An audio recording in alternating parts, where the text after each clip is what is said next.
سلام به شما دوستان عزیز، حالتون چطوره؟ خوش اومدید به این ویدیو. امروز اومدیم با یک ویدیوی جدید از بازی ماینکرافت و داخل این ویدیو قراره که هر آیتمی که داخل ماینکرافت میشه باش کلاچ کرد و با هم یه تست بکنیم و بریم و دیگه خلاصه لایک و سابسکرایب فراموش نشه که خلاصه دیگه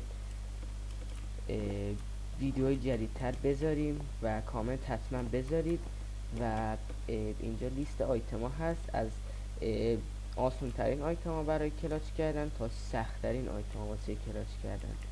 پس بدونش معطلی بریم سراغ ادامه ویدیو.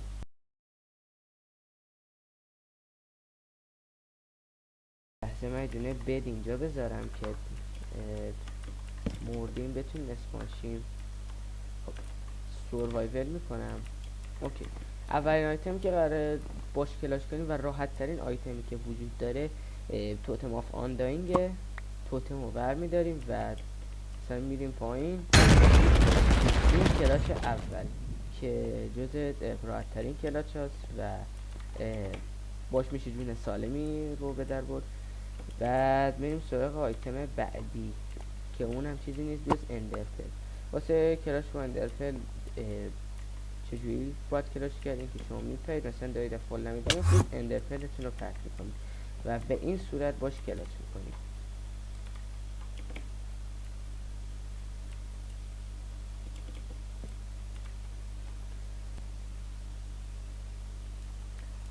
پوشن به اسلو فالینگ که وقتی شما فال دمیج میافتید اونو مینوشید.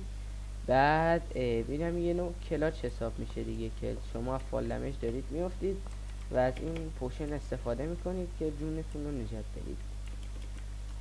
خب میریم سراغ این آیتمای قشنگ و بزرگوار.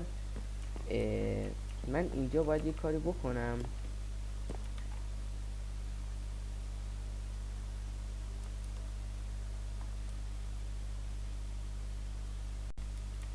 خب آقا بریم سراغ این ستا آیتم که از اسلایم بلاک شروع میکنیم. سوروایول با کلاچ با اسلایم بلاک خیلی کلاچ راحتیه، یعنی شما راحت اسلایم بلاک رو که میذارید میتونید باش کلاچ کنید و فال دمیج نخورید. بعد دیگه کلاچ های بعدی با واتر باکت شروع میشه که من همینو برمیدارم. خیلی راحت واتر میذارید زیر پاتون و برمیدارید. این یک کلاچ دیگه است و من اینا رو بذارم سر جاش. اینم کابومه که با کابوم هم میشه کلاچ کرد خیلی راحت، اونم این واتر باکت و اینا. ولی مثلا برای فرار کردن نمیتونید از کابوم استفاده کنید، چون موقعی که بخواید فرار کنید تو کابوم گیر میکنید. به همین علت با کابوم مثلا که تو هاردکور باشید دستتون کابوم بود و دیگه با این حرکت بتونید خودتون رو نجات بدید، یعنی فقط از مرگ خودتون رو نجات بدید. بعد آیتم بعدی که میخوایم باش کلاچ کنیم چیزی نیست جز اسنو باکت.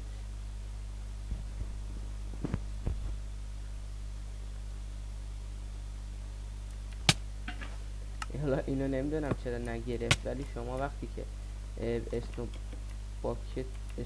باکت این چرا منو میکشه؟ علتش چیست؟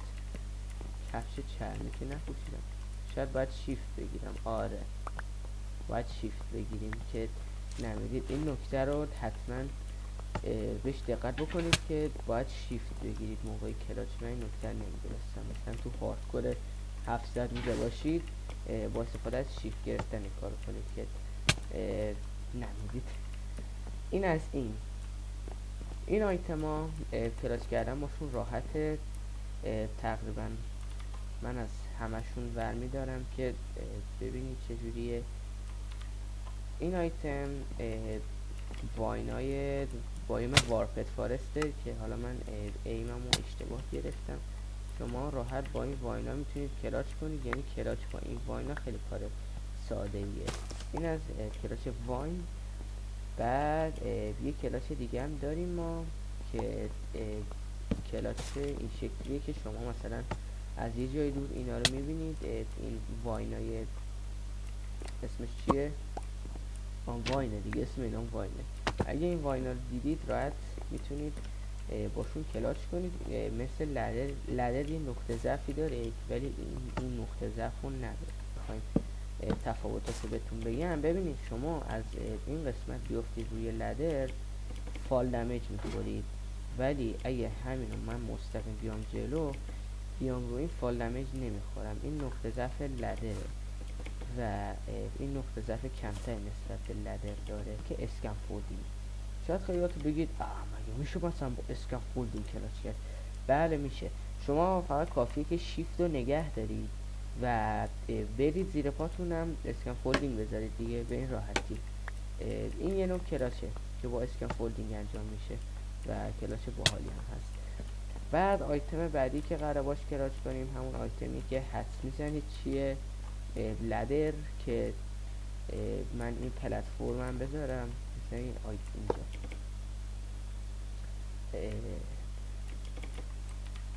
خب شما تنها کاری که برای لدر کلاس قرار انجام بدید، نیازیست ایمتون روی دیواره بلاک باشه. شما این بلاکی رو که میخواید روش کلاچ کنید باید بلاک این بلاک رو مورد هدف قرار بگیرید، یعنی روی این بلاک کلیک کنید. اینجوری بکنید لدر کلاچتون 100% میگیره که من یه لحظه اگه دقت کنید لک شدم.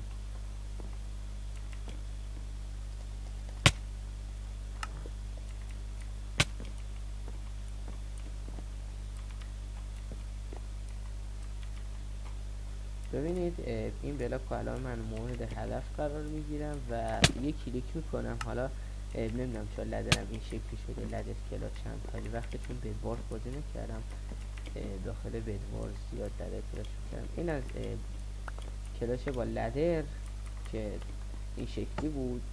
نمیشه گفت زیاد کلاچ سختیه ولی خب به کلاچ های آخر دیگه سخته. کلاچ بعدی که قرار انجام بدیم، واسه من این دوتا رو کپی کنم. بوت کلاچه، کلاچ با قایق که مثلا شما میتونید واترفلای اسپم بدید بشینید رو قایق به همین راحتی. حالا من نمیدونم چرا این شکلی شد واقعا.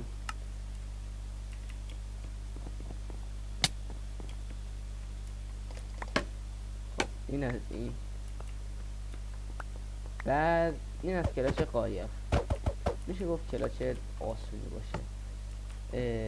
شما چون فقط باید واترفلای اسپم بدید. کلاچ بعدی چیه؟ کلاچ ماینکارت. اینو دیگه میتونم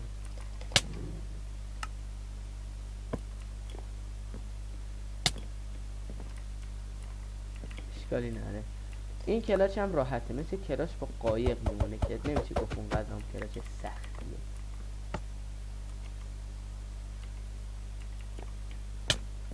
کلاچ بعدی جز سخت ترین کلاچ های ماینکرافته، کلاچ لدر و بلاک که واقعا این کلاچ سختیه. برای اینکه شما بخواید این کلاچ رو انجام بدید باید یه دونه تارگت بلاک واسه خودتون انتخاب کنید. بدون من قراره بلاک روبروی اینو انتخاب کنم. وقتی شما بلاک روبروش رو انتخاب میکنید یه ذره کار واسهتون راحت‌تره. و بعد سویچ هم انجام بدید. ببینید مثل الان سویچ سریع داشته باشید که فال دمیج نخورید. حالا من این کار تو سروایول انجام نمیدم، خیلی ریسکه، دهنم سرویس میشه. بعد کلاچ بعدی بود کلاچ با بلاک اصل با هانی بلاک که شما میایید اینجا هانی بلاک میافتید روش. ببینید هانی بلاک وقتی روی حالت عادی بپرید روش فال دمیجتون رو کمتر میکنه، ولی از بغل اگه بپرید روش دیگه اصلا فال دمیجی بهتون وارد نمیکنه، یعنی به شما دیده بشید که ادوانسمنت هم داره. حالا من ادوانسمنتش رو گرفتم.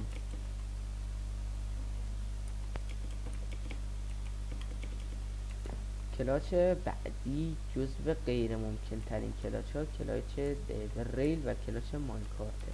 این جزو غیر ممکن ترین کلاچ هاست. حالا من یک کلیک کمتر زدم.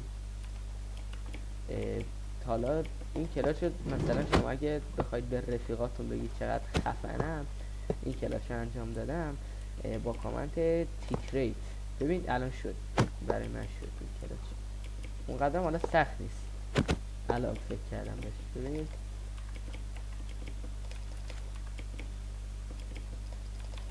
حالا بخیال، این از این کلاچ. این کلاچ هم سخته.